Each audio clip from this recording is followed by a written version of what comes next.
இந்தியாவுக்கு சுதந்திரம் கிடச்சி 75 வருஷம் ஆகுது. ஆனால் நம்ம தமிழ்நாட்டுக்கு இன்னும் கிடைக்கலையே. தமிழ்நாட்டில் உள்ள இந்துக்களுக்கு இன்னும் அறவே கிடைக்கல. ஏன்னா நம்ம ஊரில், நம்ம கோயிலில், நம்ம மலை மேலே நம்மளால் இன்னும் ஒரு கார்த்திகை தீபம் கூட ஏற்ற முடியலை அப்படின்னா அப்புறம் என்ன சுதந்திரம்? என்னப்பா? அப்புறம் என்ன சுதந்திரம்?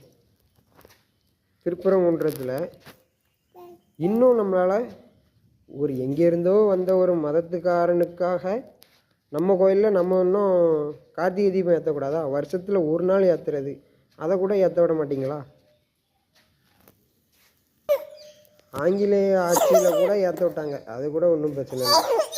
ஆனால் இந்த தீய சக்தி திமுகவோட ஆட்சி எப்போத்துலேருந்து வந்ததோ 1967க்கு அப்புறம் இன்னும் கார்த்திகை தீபம் ஏற்ற விட மாட்டேங்கிறாங்க. திருப்பரங்குன்றத்தில் சங்கம் வச்சு தமிழ் வளர்த்தது மதுரையில்.